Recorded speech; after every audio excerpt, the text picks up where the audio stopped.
حدیث میں آتا ہے جس کام کی طاقت ہو وہ کام کرو, لیکن انسان اپنی کوشش سے تو ہر کام کر سکتا ہے. پھر جی نہیں, انسان اپنی کوشش سے 4 شادیاں نہیں کر سکتا, ہر کام کہاں سے کر سکتا ہے؟ اگر کر سکتا ہوتا تو سب 4 کر کے بیٹھے ہوئے ہوتے کہ نہیں ہوتے؟ بہت سے لوگ دوسری پہ آ کے ہی واپس چلے جاتے ہیں. انسان کو اللہ نے محدود طاقتیں دی ہیں, تو اس لیے ہمیں حکم یہ دیا گیا ہے کہ اپنی طاقت دیکھ کے کام کرو. لا یکلف اللہ نفسا الا وسعها, اللہ نے کسی کو اس کی طاقت سے زیادہ کا مکلف نہیں بنایا.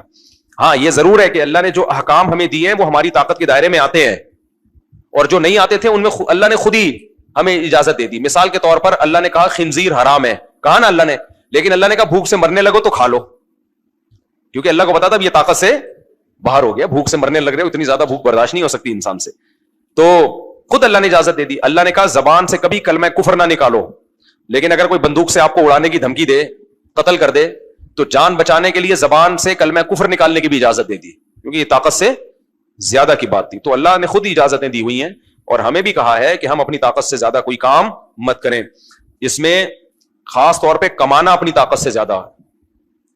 یہ جو تبلیغ میں بار بار ایک نعرہ سکھایا جاتا ہے نا, اللہ سے ہونے کا یقین, غیر اللہ سے نہ ہونے کا یقین, لوگ اس بات کو بہت ہلکا لیتے ہیں.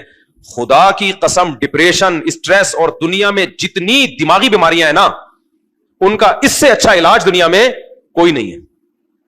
کیونکہ جب یقین ہوگا کہ اللہ کے پاس طاقتیں ہیں, مایوس نہیں ہوگا. قرآن کا حاصل یہی ہے.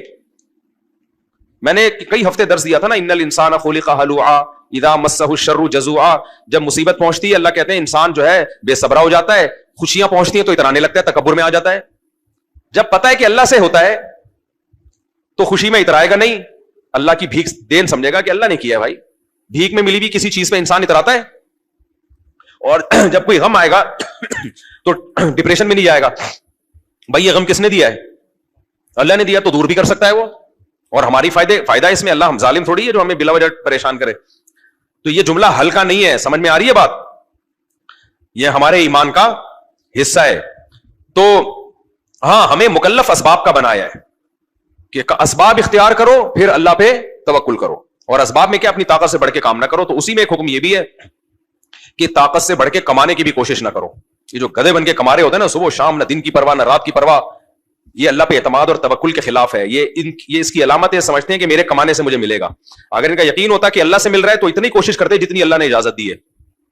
اللہ نے کتنی اجازت دی ہے؟ اللہ نے کہا کہ صحت کا بھی خیال کرنا ہے, نیند بھی پوری کرنی ہے, بیوی بچوں کو ٹائم بھی دینا ہے, نمازیں بھی پڑھنی ہے اس میں تکبیر اولیٰ کے ساتھ, کچھ وقت دین کے سیکھنے کے لیے سکھانے کے لیے بھی نکالنا ہے. ان سب کے لیے وقت نکال کے پھر کمانا بھی ہے.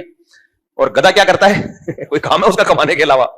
گدھا اپنی گدھی کو ٹائم دیتا ہے کہ چلو گدھی کو لے کے بیٹھے, چلو آؤ گپ شپ لگاتے ہیں, ہم اتنے گدھے ہم نے پیدا کر لیے تو کچھ تھوڑا سا تمہارا بھی حق ہے کہ میں تمہارے ساتھ ٹائم کو اسپینڈ کروں. اس کے علاوہ بھی کوئی کام ہے دنیا میں, چلو ہم تھوڑا سا گھومنے پھرنے چلتے ہیں یا بیٹھ جاتے ہیں. یہ جو گدھے پیدا کیے ان کی تربیت کے لیے کوئی تھوڑا سا ٹائم نکال لے. لیکن چونکہ گدھا ہے اس کے پاس ٹائم نہیں, یا تو لوڈ اٹھائے گا یا ڈھیچو کرے گا, اس کے علاوہ کام نہیں ہے. تو انسان ایسا نہیں ہوتا بھائی, انسان کماتا بھی ہے, آرام بھی کرتا ہے, ورزش بھی کرتا ہے, بیوی بچوں کو ٹائم بھی دیتا ہے, ماں باپ کی خدمت کے لیے بھی ٹائم. یہ سب چیزیں انسانوں کا کام ہے. اور پھر شیطان برغلائے گا, ابے تو کروڑ پتی کیسے بنے گا؟ بولے بھائی رزق کے خزانے کس کے ہاتھ میں ہے؟ بولو اللہ کے ہاتھ. وہ چاہے گا تو بن جاؤں گا, چاہے گا تو ساری زور لگا دوں گا, غریب کا غریب ہی رہوں گا. اس لیے یہ جملے کو ہلکا نہیں لیا کرو. لوگ کہتے ہیں ایک صاحب تبلیغ میں نہیں تو بتاتے ہی نہیں ہے, کوئی علوم ہی نہیں ہے تبلیغ والوں کے پاس. بھائی تبلیغ میں مسائل کا علم نہیں سکھایا جاتا. تربیت کی تبلیغی جماعت تربیت کے لیے بنی ہے, دینی علم کے لیے دینی مدرسے ہیں. سمجھ میں آ رہی ہے بات؟ تبلیغ دینی علم کے لیے نہیں ہے. تبلیغ کس کے لیے؟ تربیت کے لیے, ایمان بنانے کے لیے, اللہ پہ اعتماد توکل دلانے کے لیے. تبلیغ میں اپنی خواتین کو لازمی لے جایا کرو. میں نے یہ مشاہدہ کیا ہے, جن خواتین کا وقت تبلیغ میں لگا ہونا, ان کی پوری زندگی ایک حیا ان میں پیدا ہوتی ہے.